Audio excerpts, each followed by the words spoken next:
خلیفہ اول حضرت ابوبکر صدیق رضی اللہ تعالی عنہ کے فضائل و مناقب چل رہے ہیں۔ حضرت ابوبکر صدیق رضی اللہ تعالی عنہ آپ صلی اللہ علیہ وسلم کے ساتھ ہر موقع پر ساتھ۔ آپ صلی اللہ علیہ وسلم دوپہر کے وقت حضرت ابوبکر صدیق رضی اللہ تعالی عنہ کے گھر گئے اور دروازے پر دستک دی، تو جب دروازہ کھولا تو کیا دیکھا کہ آپ صلی اللہ علیہ وسلم تشریف لائے ہیں۔ آپ نے فرمایا مجھے ہجرت کی اجازت مل گئی ہے۔ یہ سن کر حضرت ابوبکر صدیق رضی اللہ تعالی عنہ نے عرض کیا، اے اللہ کے رسول، میرے والدین آپ پر قربان ہوں، کیا مجھے بھی آپ کے ساتھ جانے کی اجازت ہے؟ تو آپ صلی اللہ علیہ وسلم نے فرمایا جی ہاں۔ یہ سن کر حضرت ابوبکر صدیق رضی اللہ تعالی عنہ اتنا خوش ہوئے کہ رونے لگ گئے۔ حضرت عائشہ صدیقہ رضی اللہ تعالی عنہ فرماتی ہیں کہ مجھے اس روز پتہ چلا کہ انسان خوشی میں بھی روتا ہے۔ حضرت ابوبکر صدیق رضی اللہ تعالی عنہ اس سفر کے دوران کبھی آپ صلی اللہ علیہ وسلم کے آگے ہو جاتے اور کبھی دائیں طرف اور کبھی بائیں طرف اور کبھی پیچھے۔ آپ صلی اللہ علیہ وسلم نے وجہ پوچھی تو فرمایا اے اللہ کے رسول، مجھے خطرہ لگتا ہے کہ کہیں دشمن آپ پر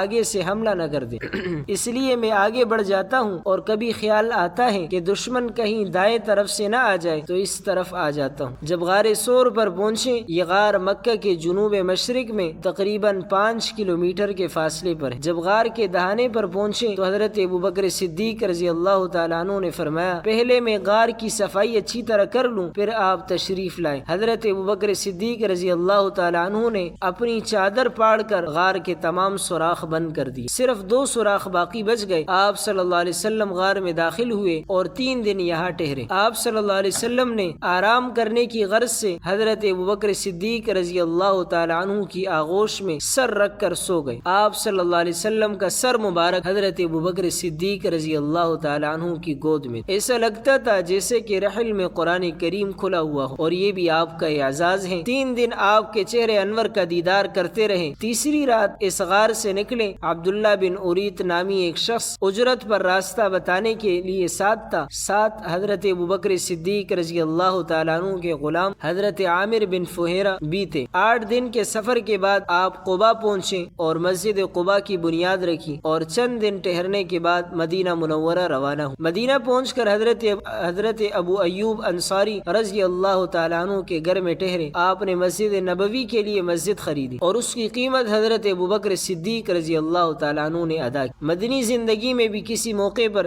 صدیق اکبر رضی اللہ تعالیٰ عنہ نے آپ کا ساتھ نہیں چھوڑا، یہاں تک کہ تمام غزوات میں بھی آپ کے ساتھ شرکت۔ غزوہ تبوک میں آپ نے سارے گھر کا ساز و سامان لا کر آپ کے قدموں میں رکھ دیا۔ سن 9 ہجری میں آپ صلی اللہ علیہ وسلم نے حضرت ابوبکر صدیق رضی اللہ تعالیٰ عنہ کو حج کا امیر مقرر کی، اور آپ کی عمارت میں یہ سب سے پہلا حج ادا کیا گیا۔ سن 11 ہجری ماہ سفر کی 28ویں تاریخ کو آپ صلی اللہ علیہ وسلم بیمار ہوئے۔ چونکہ اس بیماری میں آپ کا انتقال ہوا، اسی لیے اس کو مرض وفات کہتے ہیں۔ آپ صلی اللہ علیہ وسلم نے مرض وفات میں امامت کے لیے حضرت ابوبکر صدیق رضی اللہ تعالیٰ عنہ کا انتخاب۔ آپ نے صحابہ کرام کو 17 یا 16 نمازیں پڑھائی۔ حضرت ابوبکر صدیق رضی اللہ تعالیٰ عنہ کو امام بنانا اس بات کی واضح علامت تھی کہ آپ کے پاس قرآن اور سنت کا علم سب سے زیادہ ہے۔ امامت کے لیے انتخاب اس شخص کا ہوتا ہے جو تمام لوگوں میں سب سے زیادہ شریعت سے واقف۔ حضرت ابوبکر صدیق رضی اللہ تعالیٰ عنہ کو امام بنانے میں ایک واضح اشارہ آپ کی خلافت کی طرف۔ میرے بعد خلیفہ حضرت ابوبکر صدیق رضی اللہ تعالیٰ عنہ ہوں گے۔ اس دور میں امامت صغرا یعنی مسجد کی امامت اور امامت کبریٰ یعنی بادشاہت اور سلطنت ایک ہی شخص کے پاس ہوا کرتی تھی۔ آپ صلی اللہ علیہ وسلم کا 12 ربیع الاول سن 11 ہجری پیر کے دن انتقال ہو۔ 12 اور 13 ربیع الاول 2 دن حضرت ابوبکر صدیق رضی اللہ تعالیٰ عنہ کے ہاتھ پر بیعت خلافت ہوئی۔